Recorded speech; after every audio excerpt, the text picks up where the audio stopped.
Hello folks, we are continuing with the exercise 2.2, question number 3. Question number 1 and 2 we have already finished in our previous video. Now it is question number 3.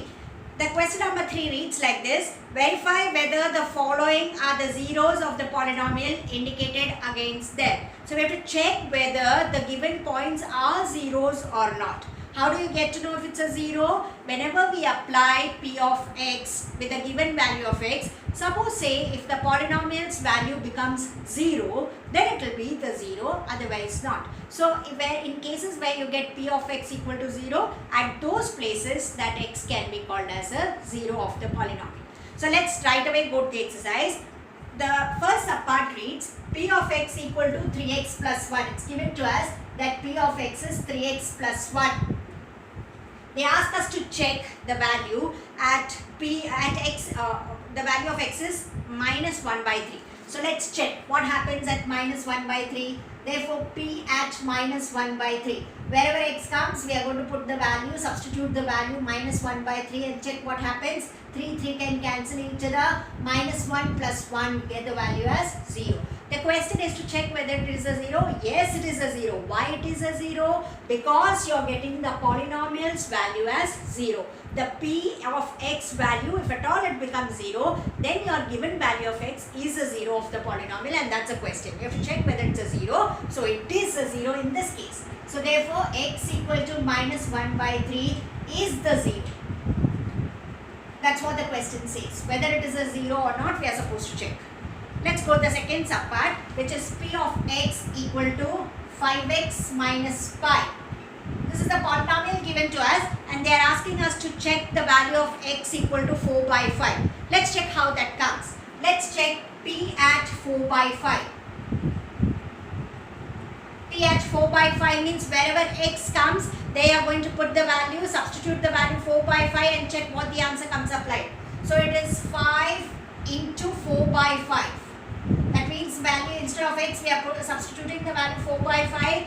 The 5 will cancel each other. You are getting the value as 4 minus pi. Now 4 minus pi as a value is not 0. It's clear to us because we know the value of pi, and accordingly the value, overall value that comes up, it's not 0. The moment the value of the polynomial p of x is not 0, your given value of x is not the 0 of this polynomial. So that is how we are supposed to conclude. In this case, x equal to 4 by 5 is not the 0. In the earlier case it was a 0, but here it is not the 0. Why? Because the polynomial's value is not working out to 0. Then we have the third subpart. It says p of x equal to x squared minus 1. The given polynomial is x squared minus 1. They ask us to check the values of x at 1 and minus 1. So let's check. What happens when p value is 1? Wherever x comes, we are substituting 1. 1 squared minus 1 is 0. And let's see what happens when it's minus 1. Minus 1 squared minus 1, which is 1 itself. So 1 minus 1 is also 0. At both the points, 1 and minus 1, the polynomial's value is 0. So what do we understand? That 1 and minus 1, they both are the zeros of this given polynomial. That's what we understand. So therefore, we can conclude that x equal to 1 and minus 1 are the zeros.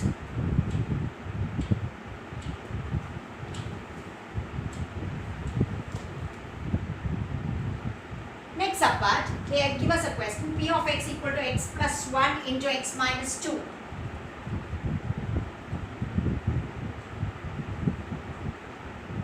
And they ask us to check the values at minus 1 and 2. Let's substitute and find out p of minus 1. They ask us to check the value at minus 1. Wherever x comes, we are substituting minus 1 plus 1. Minus 1, minus 2, minus 1 plus 1 is 0, and 0 into anything is always 0. So like that, this value comes out as 0. Let's check what happens at p of 2. It's 2 plus 1 and 2 minus 2. Again, same thing happens here. 2 minus 2 is 0, and 0 into anything is always a 0. So like that, the polynomial's value also becomes 0. What we understand from here, that the given values minus 1 and 2, they are the zeros of the given polynomial. So we can conclude, therefore, x equal to -1, 2 are the zeros. Since we are getting the polynomial's value as 0. So those are the zeros of the given polynomial. Let's take the fifth subpart where they say that p of x equal to x squared. And they ask us to check the polynomial at x equal to 0. So that's fairly easy. P at 0 is 0 squared, which is 0. Since you are getting the polynomial's value as 0, therefore x equal to 0 is the 0 of the polynomial. So we write therefore x equal to 0 is the 0. We'll take the next, in which they say p of x is lx plus m. It's given to us that p of x is lx plus m. And they ask us to substitute the value of x as minus m by l. So let's take p at minus m by l. Works out as l times minus m by l plus m. The ends they will cancel each other. You're left with minus m plus m, which works out to 0. Like that, we can conclude that x equal to minus m by l is the 0. So it happens to be the 0 of the given polynomial. Let's quickly take the next subpart. It says that p of x is 3x squared minus 1. They give us a polynomial 3x squared minus 1 and they ask us to substitute the values at minus 1 by root 3 and 2 by root 3. Let's check what happens. P at minus 1 by root 3. It happens to be minus 1 by root 3 whole squared. We are going to substitute, get the answer. This will work out minus 1 by root 3 into minus 1 by root 3 will work out as 1 by 3. So like that, this is 3 into 1 by 3 minus 1. The 3 they will cancel each other. 1 minus 1, get the value as 0. So for the first case, we've got the value as 0. They have also asked us to check p at 2 by root 3. If I'm not mistaken, yes, it's 2 by root 3. Let's see the substitution. It works up like 3 into 2 by root 3 whole square minus 1. So how does that work? 3 into 2 by root 3 into 2 by root 3 minus 1. We all know that this works out as 3 and that can cut with this 3. You get 4 minus 1, which is 3 as the answer. So what do we understand from here? That for this given polynomial, x equal to minus 1 by root 3 is the 0, but x equal to 2 by root 3 is not the 0, because the polynomial's value over here is becoming 0, but there it's not becoming 0. So we'll conclude accordingly. We will write therefore x equal to minus 1 by root 3 is the 0. Is the 0, but x equal to 2 by root 3 is not the 0.